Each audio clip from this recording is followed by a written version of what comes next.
Hello students. तो आज मैं बताऊंगा कि अक्सर लोग पूछते हैं कि सर मॉक्स क्यों लगाएं। तो हमें मॉक्स क्यों लगाने चाहिए मैं आज आपको बताऊंगा, इसके बेनिफिट्स बताऊंगा और हमें किस तरीके से मॉक्स को लगाना है, ये सब आज हम डिस्कस करेंगे।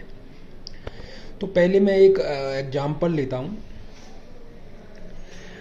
हमें पता है कि ऐसे सी जी एल में अगर टीयर वन का एग्जाम आप दे रहे हो तो उसमें 4 सेक्शंस होते हैं। हर सेक्शंस में आपको कुछ इजी क्वेश्चंस मिलेंगे और कुछ डिफ़िकल्ट क्वेश्चंस मिलेंगे। ठीक है। तो सपोज आपका मैथ स्ट्रांग है। अगर मैथ में 18 क्वेश्चंस इजी हैं और 7 क्वेश्चंस डिफ़िकल्ट हैं तो आप 18 क्वेश्चंस को आई थिंक 15 से 20 मिनट में सॉल्व कर लोगे। लेकिन जब आप 7 क्वेश्चंस को सॉल्व करोगे तो दैट विल टेक टाइम और वहाँ पर आपका टाइम वेस्ट हो जाएगा।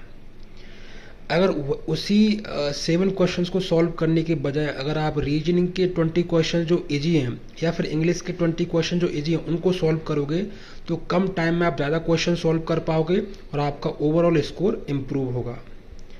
तो कहने का मतलब यह है कि मॉक्स देने से आपको ये पता लगता है कि आपको किस सेक्शन में कितना टाइम देना है और किस सेक्शन में किस क्वेश्चन को छोड़ना है, लीव करना है। तो ये हमें एक टाइम मैनेजमेंट सिखाता है, इसलिए हमें मॉक देना चाहिए और अपने अकॉर्डिंग हमें टाइम का मैनेजमेंट करना सीखना चाहिए।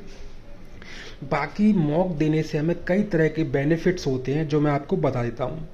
देखिए, एक तो हो गया टाइम मैनेजमेंट जो मैंने आपको अभी बताया। ठीक है, टाइम मैनेजमेंट। बाकी दूसरा बेनिफिट क्या है, इससे हमें पेपर का पैटर्न पता पड़ता है, किस तरह के क्वेश्चंस पूछे जाते हैं, डिफ़िकल्टी लेवल क्या है, ये सब हमें पता पड़ता है। ठीक है, और किस तरह के क्वेश्चंस पूछे जाते हैं, क्योंकि जो मॉक्स डिजाइन करते हैं वो ये चीज़ पर ध्यान रखते हैं कि इस टाइप के क्वेश्चन पूछे जा रहे हैं तो उन्हीं को मॉक्स में डालते हैं।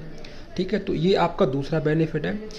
बाकी जब आप एक्चुअल एग्जाम देते हो तो उसमें आपका बॉडी और माइंड अलाइन रहे, यानी कि अगर घर पे आप प्रैक्टिस कर लोगे तो आपको पता पड़ जाएगा कि 1 घंटे मुझे कंप्यूटर की स्क्रीन के आगे बैठना है, कंप्यूटर की स्क्रीन के आगे, है ना। और जो स्लॉट है उस स्लॉट में आपका माइंड अच्छे से काम करे, आपका बॉडी प्रिपेयर रहे, इसलिए आपको पेपर देना चाहिए।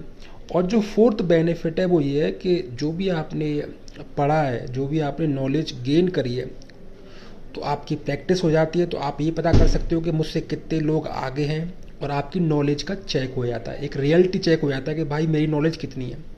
तो अगर आपके मार्क्स कम आ रहे हैं या फिर आप स्कोर अच्छा नहीं कर पा रहे हो तो इट मीन्स आपको और पढ़ना है और अच्छे से तैयारी करनी है, या फिर आपकी जो तैयारी है उसमें कुछ कमी है। तो ये सारे बेनिफिट्स होते हैं। आप हफ्ते में 1 या 2 मॉक्स जरूर लगाएं। और मॉक्स के बाद जो सबसे ज़्यादा इम्पोर्टेंट होता है वो क्या होता है, मॉक्स की एनालिसिस। ये बहुत ज़रूरी होती है। जो क्वेश्चंस आपने छोड़ दिए वो उसका सॉल्यूशन देखना, उनको चेक करना, और जो क्वेश्चंस आपने किए गलत किए वो किस तरीके से गलत हुए, ये सब चेक करना बहुत ज़रूरी होता है। कौन सा सेक्शन आपका वीक है, कौन सा स्ट्रॉन्ग है, ये एनालिसिस से पता पड़ता है, जो बहुत ज़रूरी है। तो अब आई थिंक आपके डाउट क्लियर हो गया होगा कि हमें मॉक्स क्यों लगाना चाहिए। ठीक है, थैंक यू।